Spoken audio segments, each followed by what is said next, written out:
నెల్లూరులో రాజకీయ సెగలు రాచుకున్నాయి. టీటీడీ చైర్మన్ బీఆర్ నాయుడుని వెంటనే ఆ పదవి నుంచి తొలగించాలని డిమాండ్ చేస్తూ వైసీపీ శనివారం రాష్ట్ర వ్యాప్తంగా నిరసనలకు పిలుపునిచ్చింది.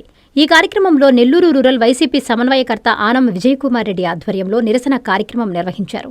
స్థానిక కరెంటాఫీస్ సెంటర్ నుండి రాజశేఖర్ రెడ్డి విగ్రహం వరకు బీఆర్ నాయుడిని తొలగించాలని డిమాండ్ చేస్తూ ర్యాలీ చేపట్టారు. పార్టీ శ్రేణులు భారీగా తరలివచ్చాయి. టీటీడీ పవిత్రతను కాపాడాలని కోరాయి. బీఆర్ నాయుడు గతంలో చేసిన వ్యాఖ్యలు లేదా ఆయన నియామకం హిందూ ధర్మ సూత్రాలకు విరుద్ధంగా ఉందంటూ వైసీపీ నేతలు ఆరోపించారు. ఈ కార్యక్రమంలో మహిళా నేతలు మోయిళ్ల గౌరీ, సునందారెడ్డి ఉన్నారు. అందరికీ నమస్కారం. దేశం నలుమూలల నుండి భక్తులు తిరుమల దర్శనానికి విచ్చేస్తున్నారు. అంతటి గొప్ప దేవస్థానంలో మంచి పరిపాలకుల్ని నియమించాలి. అనైతిక చర్యలు చేసే వాళ్ళని పాలక మండలి నుంచి తొలగించి ఆ దేవస్థానం ప్రతిష్ట కొరకు మంచి వాళ్ళని నియమించవాలని, పరిపాలకులు మంచి వాళ్ళని నియమించాలని ప్రభుత్వానికి మనవి చేస్తున్నాను. గౌరమ్మ పాత్రికేయ మిత్రులందరికీ నమస్కారం.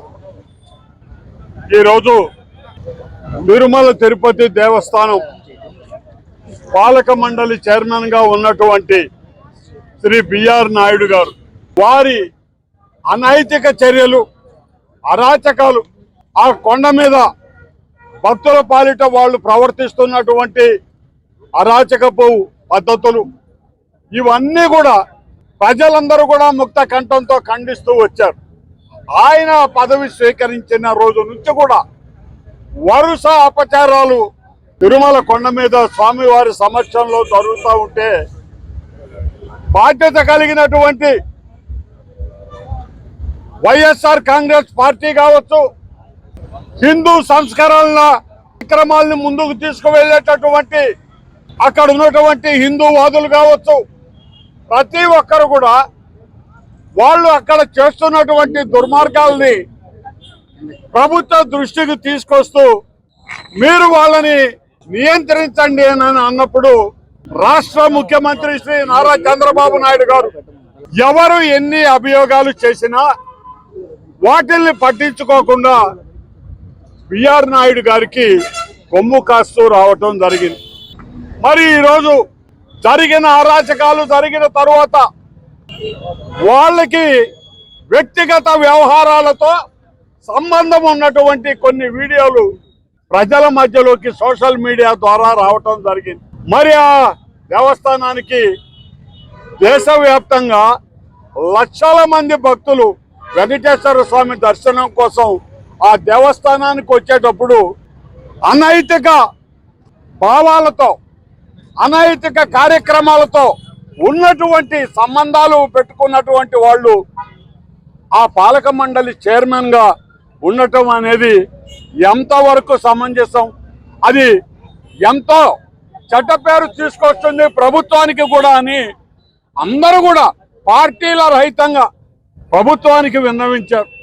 అయ్యా, మీరు చైర్మన్ గా ఎవరినైనా మీరు నిలబెట్టేటప్పుడు ఆ ప్రతిపాదనలు వచ్చినప్పుడు వారి క్యారెక్టర్ ని చూడండి, వారి బ్యాక్గ్రౌండ్ ని చూడండి. మంచివారని మీరు ఇచ్చిన తర్వాత పొరపాటున వాళ్ళు ప్రవర్తన బాగలేదు అనుకున్నప్పుడు వెంటనే వాళ్ళని మార్చాల్సినటువంటి బాధ్యత కూడా ప్రభుత్వం మీద ఉందండి. మరి అటువంటి పరిస్థితుల్లో ఎంతమంది విజ్ఞప్తులు చేసినా చంద్రబాబు నాయుడు గారు పట్టించుకోకుండా విశ్వసాయి ఎడ్యుకేషనల్ సొసైటీ వారి Vishwasai JEE topper program NIT లేదా ఐఐటిలో సీట్ సాధించడమే మీ లక్ష్యమైతే ఆ లక్ష్యాన్ని మీకు మరింత చేరువ చేస్తుంది Viswasai JEE stars elite batch. The salient features of JEE stars elite batch. కేవలం 36 మంది విద్యార్థులు కలిగిన లిమిటెడ్ బ్యాచ్ ద్వారా ప్రతి విద్యార్థి మీద ప్రత్యేకమైన శ్రద్ధ, ఎందరో విద్యార్థులని ఐఐటి ర్యాంకర్స్ గా మార్చిన మా అనుభవజ్ఞులైన ఉపాధ్యాయ బృందం, నిపుణులచే ప్రిపేర్ చేయబడిన విశ్వసాయి యూనిక్ స్టడీ మెటీరియల్ మరియు ప్రతి విద్యార్థికి ప్రత్యేక doubt clearing sessions, maths, physics, కెమిస్ట్రీలలో 10,000కు పైగా ప్రాక్టీస్ ప్రాబ్లమ్స్ తో step by step salvation, quick problem solving, revision booklet, full length JEE advanced mock test 2025-26 సంవత్సరానికి గాను విశ్వసాయి వారి జేఈఈ స్టార్స్ ఇలైట్ బ్యాచ్ లో చేరండి. విశ్వసాయి అంటేనే తల్లిదండ్రుల నమ్మకం, విద్యార్థుల విజయం. Viswasai educational society, Nellore, Tirupati.